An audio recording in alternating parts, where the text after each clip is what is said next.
డబ్బు మహిమ. ఒకానొక దంపతులకు పెళ్ళైన 10 సంవత్సరాల తర్వాత ఓ పుత్రుడు జన్మించాడు. ఆ బాలుణ్ణి అపురూపంగా పెంచి పోషించసాగారు. అతని ప్రతి కోరికను తీర్చేవారు. పిల్లవాడు ఏది అడిగితే కాదనకుండా తెచ్చిచ్చేవారు. సమయం గడుస్తూ పోయింది. పిల్లవాడు కాస్త యువకుడైనాడు. జల్సాగా ఖర్చు చేసే అలవాటు మాత్రం మారలేదు. తండ్రి కొడుకు దుబారా అలవాట్లను మార్చడానికి చాలా ప్రయత్నం చేశాడు. కానీ కొడుకు తండ్రి కష్టపడి సంపాదించిన డబ్బుల్ని వృధాగా ఖర్చు చేయసాగాడు.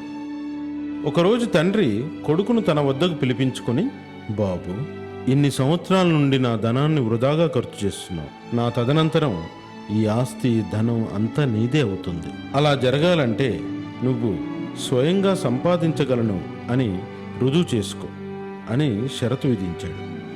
షరతును అంగీకరించిన యువకుడు పని కోసం వెతకనారంభించాడు. అనేక ప్రయత్నాలు చేసిన తర్వాత ఒక పని దొరికింది. అది బండ్ల నుండి దానా సంచుల్ని దింపి గోదాములో భద్రపరిచే పని.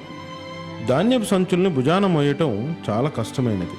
ఉదయం నుండి సాయంత్రం వరకు చేసిన పనికి 20 రూపాయలు వచ్చేవి. తన కష్టంతో సంపాదించిన డబ్బుల్ని చూసి చాలా సంతోషపడ్డాడు. అతను ఇంటికి వెళ్ళి 20 రూపాయలు తండ్రికి చూపించాడు. తండ్రి ఏమీ మాట్లాడకుండా ఇంటి వెనక పెరటి బావిలోకి పారవేశాడు. ఇది చూసిన కొడుకు ఎంతో బాధపడ్డాడు. తన తండ్రితో వాదించలేదు. మరుసటి రోజు మళ్ళీ 20 రూపాయలు తండ్రికి ఇచ్చాడు. నిన్నట్లాగే పెరటి బావిలోకి విసిరేశాడు.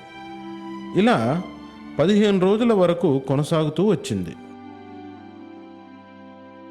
ఒకరోజు కొడుకు కోపం వచ్చింది. కోపంగా తండ్రితో ఈ విధంగా అన్నాడు, తండ్రి గారు, రోజంతా ఎంతో కష్టపడి సంపాదించి తెచ్చి మీకు ఇస్తాను.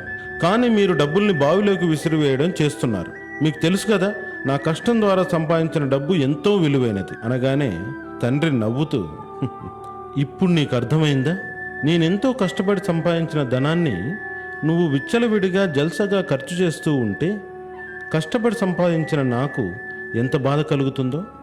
డబ్బు విలువ ఏమిటో నీకు ఇప్పుడు అర్థమైందనే అనుకుంటున్నాను అనడంతో కొడుకుకు తాను చేసిన తప్పు తెలియవచ్చింది. ఇక భవిష్యత్తులో సంపాదించిన డబ్బును ఎప్పుడూ వృధా కానివ్వలేదు. ఇందులో నీతి, డబ్బుల యొక్క మహిమ అర్థమవ్వాలంటే కష్టపడి డబ్బుల్ని సంపాదించాలి. ఇద్దరూ భిక్షమెత్తుకొని రోజులు వెళ్లదీసేవారు. చంటి గుడ్డివాడు, బంటి కాలు లేని అవిటివాడు. ఇద్దరూ ఒకరికొకరు సహాయం చేసుకోకుండా ముందు కదల్లేరు. చంటి ఓ రోజు ఒక వార్త విన్నాడు. పక్క ఊళ్ళోకి